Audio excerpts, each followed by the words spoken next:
Hi friends అందరికీ ఈరోజు అయితే బ్రేక్ఫాస్ట్లో నేనైతే దోశ చేస్తున్నానండి. దోశ కోసం అయితే ఇక్కడ చట్నీ ప్రిపేర్ చేస్తున్నాను. చట్నీలో ఏమేమి వేస్తానని చూపిస్తున్నానండి. ఇక్కడ నేను ఫస్ట్ అయితే బౌల్లో ఆయిల్ వేసుకొని అందులోనే పల్లీలు అండ్ కొంచెం పచ్చి కొబ్బరి ఉంటే వేసుకుంటే చాలా టేస్టీగా ఉంటుందండి చట్నీ. అండ్ అలాగే పచ్చిమిర్చి కూడా అందులోనే వేస్తాను నేను. పచ్చిమిర్చి, పల్లీలు అండ్ కొబ్బరి 3 వేసి కొంచెం ఫ్రై చేసిన తర్వాత కొంచెం చల్లారిన తర్వాత అయితే మిక్సీ చేసుకుంటాను. మిక్సీ చేసేటప్పుడు మాత్రం ఉప్పు, జీలకర్ర, వెల్లుల్లి కూడా వేస్తానండి. ఇక్కడ వచ్చేసి దోశ బ్యాటర్ కూడా చెప్తాను నేను ఎలా చేస్తానో. దోశ బ్యాటర్ అయితే నేనైతే 3 కప్పుల బియ్యం తీసుకుంటే 1 కప్పు మినపప్పు అయితే తీసుకుంటాను. అందులోనే 1 స్పూన్ అయితే మెంతులు కూడా యాడ్ చేస్తాను.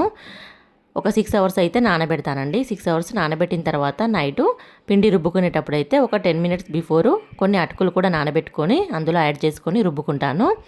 తర్వాత ఓవర్ నైట్ మొత్తం నానబెట్టిన తర్వాత పొద్దున్న అయితే ఇలా దోశ బ్యాటర్ అయితే చాలా బాగా రెడీ అవుతుంది. తర్వాత అయితే కొంచెం ఇందులో సాల్ట్ వేసుకొని దోశ వేసుకోవడమేనండి. నేనైతే కొంచెం ఎక్స్ట్రా చేశాను కాబట్టి కొంచెం అయితే తీసి పక్కన పెట్టి ఫ్రిడ్జ్లో అయితే పెట్టుకున్నాను.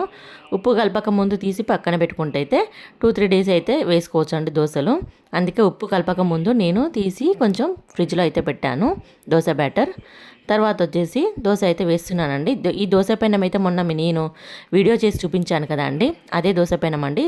సూపర్ వస్తున్నాయి దోశలు అయితే. ఫస్ట్ టైం వేస్తున్నాను దోశ పెంచి తెచ్చిన తర్వాత. దోశలు అయితే చాలా బాగా వస్తున్నాయి. నాకు అనిపిస్తుంది వేస్తూనే ఉండాలనిపిస్తుంది, ఎంత బాగా వస్తున్నాయండి దోశలు అయితే. చట్నీ కూడా ప్రిపేర్ అయిపోయింది. ఈ టిఫిన్ ఎవరికి ఇస్తున్నానో చూడండి మీరే. మా అబ్బాయి అయితే వచ్చాడండి హాస్టల్ నుండి. దివాళీ వెకేషన్స్ కదా, ఇప్పుడైతే వచ్చాడు. ఇవాళనే వచ్చాడండి. ఇదండి వీడియో నచ్చితే తప్పకుండా లైక్ చేయండి, షేర్ చేయండి, కామెంట్ చేయండి. అలాగే ఛానల్ సబ్స్క్రైబ్ చేసుకోండి ఫ్రెండ్స్.